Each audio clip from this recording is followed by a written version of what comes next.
This movie's based on a play from the 60s, which is very simple. It all takes place in one location, this subway, and it's about the interactions between these two people. This movie is not that. This is directed by Andre Gaines, and you have our main character whose wife cheated on him, but they've stayed together, and he feels like maybe if he goes and sleeps with another woman, things will be even. That'll make him feel better. He's having these issues of like not really fully knowing who he is, and this is kind of extended out farther into like racial commentary and the state of black men and black people's identity, which is very much what the original play was touching on. It was about race relations, this conflict between a black man and a white woman. And on the subway, our main character, played by Andre Holland, meets Kate Mara, who is a crazy seductress, and he ends up sleeping with her, and you can guess how it goes from there. Not well. She's nuts. She's following him around, demanding he do all these things. She's gonna report him for crimes he didn't commit unless she obeys her every command. It was a horrible, horrible idea. And this was weird. I don't really know what was going on in the movie, if I'm being honest, but I can tell you that the performances are good. Andre Holland has to be kind of subdued for a lot of the movie because he's very reactionary to what Kate Mara is doing. He's trying to maintain his calm, trying to figure out what's going on, and he's kind of losing it throughout the movie. And when he does eventually get to have kind of the big outburst that you've wanted him to have the entire time, he's very good at portraying that range of emotions he has to go through. And Kate Mara's character is completely ridiculous and over the top, but she nails it. She's having fun. She really goes for it in just being insane. And you also have some other actors like Zazie Beetz as the main character's wife. She's not in it a ton, but she's good. It's well acted, it's well made, it's pretty good looking. There are some intriguing ideas here, but this movie tries to do so much. The original play is very simple. I was not familiar with it before this, but I looked into it after seeing the movie to see how they compare, and the message of the play is very straightforward. It's clear-cut what it was going for. This movie takes that, and it adds a bunch of elements where a bunch of it may or may not be in the main character's head. A bunch of it may or may not be supernatural. We're jumping around back and forth between locations and time periods and places that may or may not be real and don't really make sense. And maybe it doesn't even matter because maybe it's all just a metaphor. And it's like the original story was not designed for any of that. It really clashes. There are some elements of the story and of the dialogue where you can tell this is from a one-scene play, this is from an older work, and then there's some of it where they're trying to modernize it, and you can just tell that that's what they're doing, and they don't feel like they go together. I respect the ambition.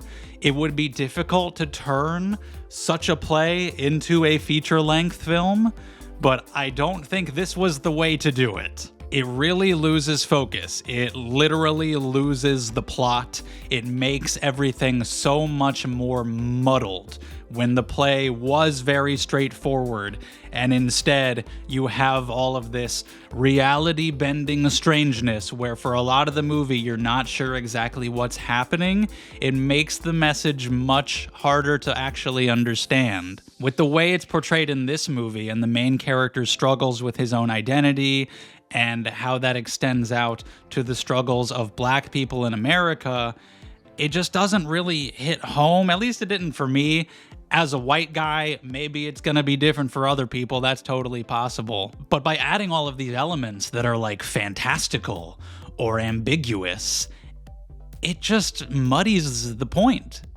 And I even saw some reviews from people who were at, I guess, the premiere, and there was a Q&A with some of the cast members, and even some of the cast members apparently said they weren't really sure what the story was. And I'm like, oh, okay.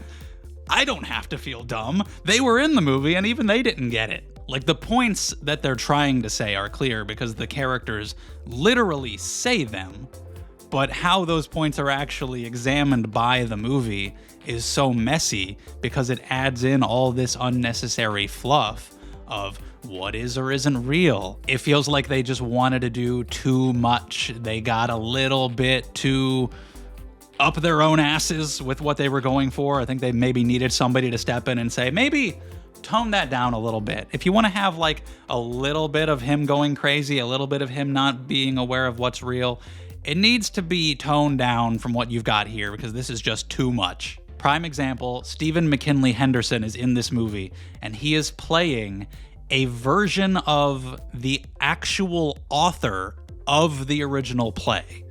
They've put him in the story as a character in like a meta way.